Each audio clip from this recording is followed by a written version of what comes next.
Today, the three men convicted of killing Ahmaud Arbery are set to appeal their federal hate crime convictions.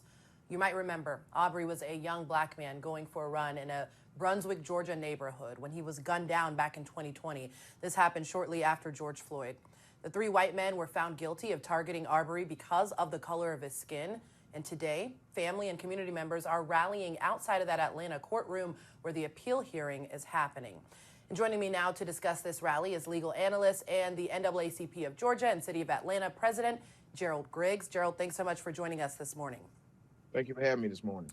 Yeah, Gerald, you've spoken with family members. This has been an ongoing thing for the past 4 years or so. I'm sure that's been very difficult. I saw an interview they did with an outlet in Florida saying that this has torn apart their entire family, grieving the loss of 25-year-old Ahmaud Arbery. What is their hope as they stand outside of that courtroom today? Their hope is to continue to see 100% justice in the case of Ahmaud Arbery's unconscionable hate crime murder by these three armed vigilantes. And so they're going to be there with their supporters, the Georgia State Conference of the NAACP, the Transformative Justice Coalition, Black Voters Matter, and so many other supporters to make sure that justice continues in Ahmaud's case. Ahmaud no longer has a voice, so his family and his supporters have to be his voice. And they want the judges of the 11th Circuit to understand that that hate crimes conviction was based on evidence. It was based on the racial animus that these defendants had for Ahmaud, and it should be upheld.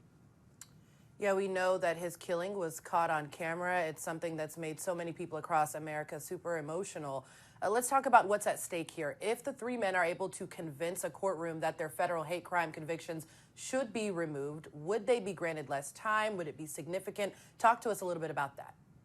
Well, there are multiple options the court can take. They can affirm the decision, which means that they would not grant the appeal. They can grant the appeal in part and remand a new trial, which means that they would be remanded back to the district court for a new trial, or they can vacate the conviction, which would mean that that portion of the conviction would be vacated as a matter of law.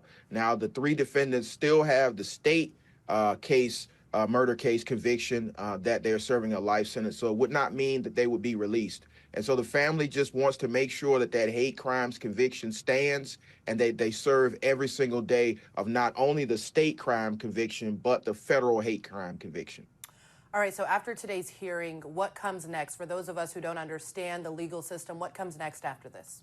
Okay, well, today is the legal oral argument, so they will have at least 2 hours of argument, one from the government and one from the defense, and then the court will take the matter up. They will draft an opinion, and usually it takes about 3 weeks to 6 months for the court to draft and file its opinion, and then the issue will be public as to what the decision was of the 11th Circuit.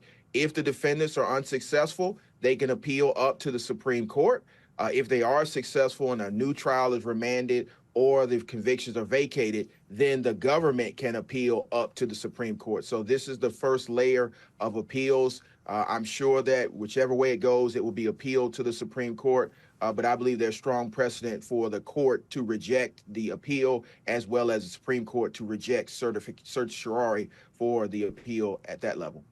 Certainly a headline we're going to continue to follow throughout the day. Gerald Griggs, legal analyst, NAACP of Georgia and City of Atlanta President. Thanks so much for joining us here and giving us your insight on Local News Live.